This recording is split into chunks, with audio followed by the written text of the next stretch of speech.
Dalgona കോഫിയാണ് കേട്ടോ ഇന്ന് ഞാൻ ഉണ്ടാക്കുന്നത്. ഇപ്പം മിക്ക യൂട്യൂബ് ചാനലിലും ടിക്ടോക്കിലൊക്കെ കാണുന്ന ഒരു കോഫിയാണിത്.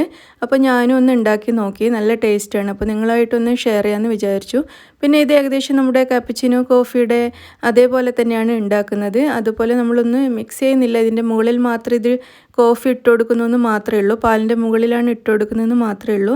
നന്നായിട്ടൊന്ന് മിക്സ് ചെയ്ത് എടുക്കുന്നില്ല, ആ ഒരു വ്യത്യാസം മാത്രമേ ഉള്ളൂ. ബാക്കിയൊക്കെ കാപ്പച്ചിനോ ഉണ്ടാക്കുന്ന പോലെ തന്നെയാണ്. അപ്പോൾ നമുക്ക് ഈ കോഫി എങ്ങനെയാണ് റെഡിയാക്കുന്നതെന്ന് നോക്കാം. ആദ്യം നമുക്കൊരു ബൗളിലേക്ക് 2 ടേബിൾ സ്പൂൺ കോഫി പൗഡർ ചേർത്ത് കൊടുക്കാം. നെസ്കഫേയുടെ പൗഡറാണ് ഞാൻ എടുത്തിരിക്കുന്നത്. ഇതിലേക്ക് 2 ടേബിൾ സ്പൂൺ പഞ്ചസാര ചേർക്കാം. പഞ്ചസാര പൊടിക്കാത്ത പഞ്ചസാര വേണം ചേർക്കാൻ. ഇതിലേക്ക് 2 ടേബിൾ സ്പൂൺ നല്ല ചൂടുള്ള വെള്ളം ചേർത്ത് കൊടുക്കുക. നല്ല ചൂടുണ്ടായിരിക്കണം. എന്നിട്ട് ഇത് നമുക്ക് നന്നായിട്ട് ഒരു ഇലക്ട്രിക് ബീറ്റർ വെച്ചിട്ട് ബീറ്റ് ചെയ്തെടുക്കാം. ഇനിയിപ്പോൾ ഇലക്ട്രിക് ബീറ്റർ കയ്യിലില്ലെങ്കിൽ കുഴപ്പമില്ല, ഒരു സ്പൂണോ അല്ലെങ്കിൽ ഒരു ഹാൻഡ് വിസ്കോ വെച്ചിട്ട് ചെയ്താൽ മതി. കുറച്ചധികം സമയം എടുക്കുന്നത് മാത്രമേ ഉള്ളൂ. ഇതല്ലെങ്കിൽ നിങ്ങൾക്ക് മിക്സിയിൽ ഇട്ടിട്ടും ഇത് ചെയ്യാവുന്നതാണ്. മിക്സിയിൽ വളരെ ഈസി ആയിട്ട്, നമ്മൾ ഈ ഇലക്ട്രിക് ബീറ്റർ വെച്ച് ചെയ്യുന്നതിനേക്കാളും ഈസി ആയിട്ട് നമുക്കിത് മിക്സിയിൽ ഇട്ടിട്ട് ചെയ്യാനും പറ്റും. അപ്പോൾ ഇത് നല്ല ക്രീമി ആയിട്ട് വരാൻ വേണ്ടിയിട്ട് ഒരു 5 മിനിറ്റ് സമയം എടുക്കും. അപ്പോൾ അതുവരെ നന്നായിട്ട് ഇതുപോലെ ബീറ്റ് ചെയ്തെടുക്കുക. നല്ല ക്രീമി ആയിട്ട് വരുന്നത് വരെ ബീറ്റ് ചെയ്യുക. ഇത് കണ്ടില്ലേ, നമ്മുടെ കോഫി നല്ല ക്രീമി ആയിട്ട് വന്നിട്ടുണ്ട്. നല്ല സ്റ്റിഫായിട്ട് മാറുന്നത് വരെ ഇതുപോലെ ബീറ്റ് ചെയ്യുക. നല്ല ക്രീമി ആയിട്ട് വന്നിരിക്കുകയാണ്. ഇപ്പോൾ ഈ ക്രീം നല്ല സ്റ്റിഫായിട്ട് മാറിയിട്ടുണ്ട്. ഇനി ഇത് നമുക്ക് ഓഫ് ചെയ്യാം. ഇതിവിടെ റെഡി ആയിട്ടുണ്ട്.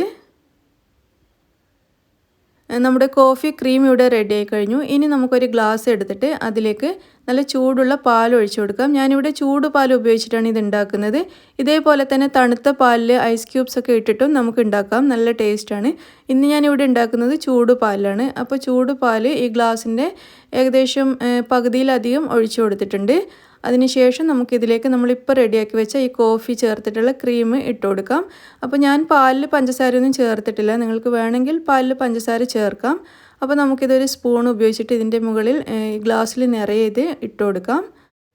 അപ്പോൾ നമ്മളിപ്പോൾ ഉണ്ടാക്കിയ ഈ അളവ് വെച്ചിട്ട് നമുക്ക് 2-3 ഗ്ലാസ് പാലിലൊക്കെ ഇത് ഉണ്ടാക്കിയെടുക്കാവുന്നതാണ്. ഞാനിപ്പോൾ മുഴുവനും ഇതിൻ്റെ മുകളിലങ്ങ് ഇട്ടു എന്ന് മാത്രമേ ഉള്ളൂ. നമുക്കിത് ഏകദേശം ഒരു 1/4 കപ്പ് വരെ പാലെടുത്ത് ബാക്കി ഈ കോഫി ക്രീം ചേർത്ത് കൊടുത്താൽ മതി.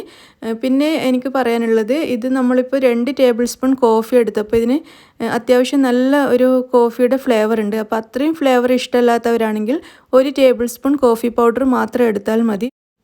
അപ്പോൾ നിങ്ങളെല്ലാവരും ഈ ഡാൽഗോണ കോഫി ഒന്ന് ഉണ്ടാക്കി നോക്കിയിട്ട് അഭിപ്രായം അറിയിക്കുക. നിങ്ങൾക്ക് എന്തായാലും ഇഷ്ടമാവുമെന്ന് വിചാരിക്കുന്നു. താങ്ക്